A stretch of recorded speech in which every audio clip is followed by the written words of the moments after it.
Hello everybody, అందరికీ నమస్కారం. ఈరోజు ఈ వీడియోలో మనం ప్రీవియస్ క్లాస్ కంటిన్యూషన్ అనేది చూస్తాం. ప్రీవియస్ క్లాస్లో మనం చెప్పుకున్నాం, వేదాల గురించి చెప్పుకోవడం జరిగింది. వేదాలు 4 అని చెప్పుకున్నాం. అవి అపరిశ్రేయాలు, అంటే మనుషులు ఎవరు కూడా రాయలేదు అని చెప్పుకున్నాం. మనుషులు రాయకపోతే ఎవరు రాశారు? వాటిని దేవతలే ఋషులకి అందించడం జరిగింది. ఋషులు వాటిని రచించడం జరిగింది. వారి ద్వారా మనకి అవి అందింపబడడం జరిగింది అనమాట. రైట్, ఈరోజు ఈ వీడియోలో మనం వేదాంగాలు, ఉపనిషత్తులు, బ్రాహ్మణాలు, అరణ్యకాలు మొదలైనవి తెలుసుకునేటటువంటి ప్రయత్నం చేయాలి. అయితే వాటన్నిటిలో మొదటిగా ఉపనిషత్తుల గురించి తెలుసుకుందాం. ఉపనిషత్తులు మనకి ఎన్ని ఉన్నాయంటే 108 ఉపనిషత్తులు ఉండడం జరిగింది. ఏంటి ఉపనిషత్తులు అంటే గురువు పాదాల వద్ద కూర్చొని నేర్చుకునేటటువంటి ప్రక్రియని మనం ఉపనిషత్తు అంటాం. గురువు పాదాల వద్ద కూర్చొని నేర్చుకునేటటువంటి ప్రక్రియని మనం ఉపనిషత్తు అంటాం. అయితే మనం నేషనల్ యాంబలంలో చూసినట్లయితే, నేషనల్ యాంబలంలో కిందన సత్యమేవ జయతే అని ఉంటుంది. 3 సింహాల బొమ్మ కింద మనకి సత్యమేవ జయతే అనేటటువంటి ఒక పదం కనిపిస్తుంది. మీరు పాయింట్స్లో చూసిన, నేషనల్ యాంబ్లంలో చూసిన సత్యమేవ జయతే అనేటటువంటి పదం ఉంటుంది. ఈ సత్యమేవ జయతే అనేటటువంటి వాక్యం మనం ఎక్కడి నుంచి తీసుకోవడం జరిగింది? ముండక ఉపనిషత్తు నుంచి మనం తీసుకోవడం జరిగింది. ముండక ఉపనిషత్తులో సత్యమేవ జయతే అనేటటువంటి వాక్యం అనేది ఉండడం జరిగింది. ఉపనిషత్తులు మనకి దేన్ని బోధిస్తాయి అంటే జ్ఞాన మార్గాన్ని బోధిస్తాయి. దేన్ని బోధిస్తాయంట? జ్ఞాన మార్గాన్ని బోధించడం జరుగుతుంది. అయితే ఈ జ్ఞాన మార్గం అంటే ఏంటంటే మోక్షం, అంటే పాప పుణ్యాల నుంచి విడిపడిపోయి మనం ఒక జన్మరాహిత్యమైనటువంటి ప్రక్రియకి చేరుకోవడం, జన్మరాహిత్యమైనటువంటి స్థానానికి చేరుకోవడాన్ని మోక్షం అంటారు. ఈ మోక్షం గురించి మనకి వివరించేటటువంటి ఉపనిషత్తు ఏంటి అంటే అమృతో బిందు ఉపనిషత్తు. ఏ ఉపనిషత్తు? అమృతో బిందు ఉపనిషత్తు. అలాగే చతుర్వర్ణం కర్మ, అంటే 4 వర్ణాలు ఉన్నాయి కదా, బ్రాహ్మణ, క్షత్రియ, వైశ్య, శూద్ర. వీటి గురించి, అలాగే కర్మల గురించి, అంటే కర్మ సిద్ధాంతం గురించి వివరించేటటువంటి ఉపనిషత్తు ఏంటి అంటే బృహదారణ్యక ఉపనిషత్తు. ఏ ఉపనిషత్తు? బృహదారణ్యక ఉపనిషత్తు. బృహదారణ్యక ఉపనిషత్తు మనకి చతుర్వర్ణం గురించి, అలాగే కర్మ గురించి వివరిస్తుంది అనమాట. ఓకే, ప్రశ్నోపనిషత్తు. ప్రశ్నోపనిషత్తు మనకి ప్రజాపతిచే విశ్వజన్మ అనేటటువంటి ఒక కాన్సెప్ట్ని మనకి వివరించడం జరుగుతుంది. ప్రజాపతి ఈ విశ్వాన్ని అంతటిని సృష్టించాడు అని తెలియజేసేది ఏంటి అంటే ప్రశ్నోపనిషత్తు. ఓకే, మొట్టమొదటిసారిగా బ్రహ్మ, విష్ణు, మహేశ్వరులను కలిపి త్రిమూర్తి భావనను చూపించినటువంటి ఉపనిషత్తు ఏది అంటే వైంత్రయాన ఉపనిషత్తు. వైంత్రయాన ఉపనిషత్తులో మనకి బ్రహ్మ, విష్ణు, మహేశ్వరుడు ముగ్గురు కలిపి త్రిమూర్త భావన కనిపిస్తుంది అనమాట. కలిసి ఉన్నటువంటి త్రిమూర్త భావన మొదటిసారిగా ఎక్కడ కనిపిస్తుంది అంటే మైత్రేయాన ఉపనిషత్తులో మనకి కనిపించడం జరుగుతుంది. రైట్, ఉపనిషత్తుల తర్వాత మనం నేర్చుకోవాల్సినవి బ్రాహ్మణాలు. మనం తెలుసుకోవాల్సినవి బ్రాహ్మణాలు. బ్రాహ్మణాలు ఏం చేస్తాయి అంటే పద్య రూపంలో ఉండేటటువంటి శ్లోకాలని మనకి గద్య రూపంలో వివరించి మనకి క్లియర్ కట్గా అందజేస్తాయి అన్నమాట. ఓకే, పద్య రూపంలో, శ్లోకాల రూపంలో ఉండేటటువంటి వేదాలని మనకి గద్య రూపంలో ఏవి అందిస్తాయంటే బ్రాహ్మణాలు. బ్రాహ్మణాలు అంటే ఏంటంటే మనం పాటించాల్సినటువంటి నియమాలు. సో ఆ నియమాలని బ్రాహ్మణాలు వివరిస్తాయి. అలాగే ఋగ్వేదం గురించి వివరించేటటువంటి బ్రాహ్మణాలు ఏవి అంటే ఆత్రేయ బ్రాహ్మణం, అలాగే కౌసాటక బ్రాహ్మణం. ఋగ్వేదం గురించి ఆత్రేయ, కౌసాటిక బ్రాహ్మణాలు మనకి వివరించడం జరుగుతుంది. అలాగే చాందోగ్య బ్రాహ్మణం సామవేదం గురించి మనకి వివరించడం జరుగుతుంది. శతపథ బ్రాహ్మణం యజుర్వేదం గురించి మనకి వివరించడం జరుగుతుంది. ఈ శతపథ బ్రాహ్మణం అన్నిటికంటే కూడా ముఖ్యమైనటువంటి బ్రాహ్మణం.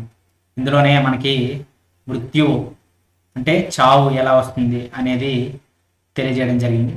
అలాగే ఉపనయనం, జంజం ఈ ప్రక్రియ ఏ విధంగా జరగాలి, వడ్డీ వ్యాపారం ఎలా ఉండాలి, భార్య భర్తలో సగం అనేటటువంటి భావన, అలాగే తూర్పు పశ్చిమ సముద్రాలు, అలాగే మహావరద అనేటటువంటి భావన, వీటన్నింటి గురించి కూడా శతపథ బ్రాహ్మణం మనకి వివరిస్తుంది. శతపథ బ్రాహ్మణం అన్నిటికంటే కూడా ఇంపార్టెంట్ అయినటువంటి బ్రాహ్మణం. అలాగే గోపద బ్రాహ్మణంలో మనకి అధర్వణ వేదం గురించి తెలియజేయడం జరుగుతుంది అన్నమాట.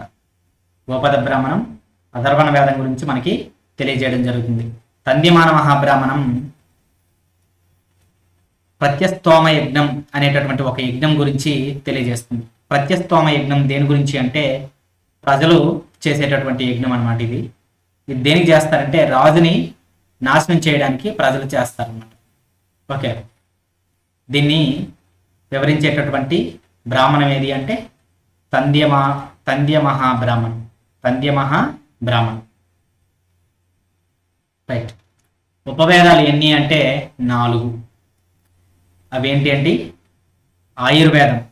ఆయుర్వేదం అనేది దేనికి ఉపవేదం అంటే అధర్వణ వేదానికి ఉపవేదం. అలాగే ధనుర్వేదం దేనికి ఉపవేదం అంటే ఋగ్వేదానికి ఉపవేదం. అలాగే గాంధర్వ వేదం సామవేదానికి ఉపవేదం. శిల్పవేదం అంటే యజుర్వేదానికి ఉపవేదం. ఆయుర్వేదం, ధనుర్వేదం అంటే యుద్ధ కళలన్నీ కూడా వస్తాయి అన్నమాట. ఈ యుద్ధ కళలన్నీ ఋగ్వేదానికి ఉపవేదం. అలాగే గాంధర్వ వేదం మనకేం తెలియజేస్తుంది అంటే సంగీతం గురించి తెలియజేస్తుంది. శిల్పవేదం మనకేం దేని గురించి తెలియజేస్తుంది అంటే కళల గురించి తెలియజేస్తుంది. Okay, right.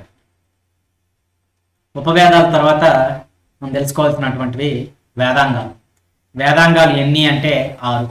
అసలు వేదాంగాలు ఏంటంటే వేదాంగాలు అంటే వేదాలను గురించి అర్థం చేసుకోవడానికి మనం ముందుగా చదవాల్సినటువంటి వేదాలు చదివేదానికంటే కూడా ముందు ఈ వేదాంగాల్ని మనం తెలుసుకోవాల్సినటువంటి అవసరం ఉంది. అయితే వేదాంగాల్లో మొదటగా కల్ప అంటే విధులు, బాధ్యతలు, యజ్ఞాలు నిర్వహించేటటువంటి తీరును తెలియజేస్తారు. తర్వాత శిక్ష అంటే సరైనటువంటి మనం పలికేటటువంటి వాక్యాలు కానీ పదాలు కానీ సరైనటువంటి పద్ధతిలో ఉండాలి. అలాగే ఛందస్సు అనేది ఏం తెలియజేస్తుంది అంటే శబ్దం యొక్క ప్రక్రియ గురించి తెలియజేస్తుంది. మనం మాట్లాడేటటువంటి విధానంలో హెచ్చుతగ్గుల గురించి తెలియజేసేది ఛందస్సు. అలాగే ఆ పద ప్రక్రియ ఏ విధంగా ఉంది అనేది తెలియజేసేది ఛందస్సు. శబ్దం ఏ విధంగా రావాలి అని తెలియజేసేది ఛందస్సు. అలాగే నిరుక్త అంటే కష్టమైనటువంటి పదాలు, వాటి తాలూకా అర్థాలని తెలియజేస్తుంది. నిరుక్త అనేది కష్టమైనటువంటి పదాల యొక్క అర్థాన్ని తెలియజేస్తాయి. వ్యాకరణం అనేది గ్రామర్ పరంగా ఆ వాక్యం ఉందా లేదా అనేది తెలియజేసేది వ్యాకరణం. అంటే అర్థలోపం కానీ శబ్దలోపం కానీ జరగకుండా చూసేది వ్యాకరణం అన్నమాట. ఓకే, తర్వాత జ్యోతిష్యం అంటే నక్షత్ర శాస్త్రం. వేదాంగాల తర్వాత మనం తెలుసుకోవాల్సినవి సుదర్శనాలు అంటే మోక్షం సాధించడానికి ఉన్నటువంటి మార్గాలు. ఎన్ని మార్గాలు ఉన్నాయంట? 6 పద్ధతులు మన ఋషులు చెప్పడం జరిగింది. అందులో మొదటి పద్ధతి న్యాయ పద్ధతిని తెలియజేసినటువంటి వాళ్ళు ఎవరంటే అక్షపద గౌతమి, వాత్సాయనులు. వీళ్ళిద్దరూ కూడా న్యాయ పద్ధతిని ప్రవేశపెట్టారు. అలాగే వైశేషిక పద్ధతిని మనకి ఉలుగ కన్నద, ప్రశిష్ట పద, వీళ్ళిద్దరూ కూడా వైశేషిక పద్ధతిని మనకి తెలియజేయడం జరిగింది. అలాగే సాంఖ్య సాంఖ్య మార్గాన్ని తెలియజేసింది కపిలేశ్వరుడు. ఇవన్నీ దేనికి మార్గాలు? మోక్షం సాధించడానికి మార్గాలు, మోక్షం సాధించడానికి పద్ధతులు, మోక్షం సాధించడానికి సిద్ధాంతాలు అన్నమాట. వాటిని ఏమంటామంటే సుదర్శనాలు అంటాం. అలాగే యోగ పద్ధతిని ప్రవేశపెట్టినటువంటి వ్యక్తి ఎవరు? పతంజలి. అలాగే ఆయన తర్వాత వ్యాసుడు. అలాగే మీమాంస పూర్వ మీమాంసని సంభాకమి, అలాగే ఉత్తర మీమాంసని జైమిని ప్రవేశపెట్టడం జరిగింది. అలాగే వేదాంతాన్ని బాదరాయణుడు, అలాగే శంకరాచార్యుడు, వ్యాసుడు ప్రవేశపెట్టడం జరిగింది.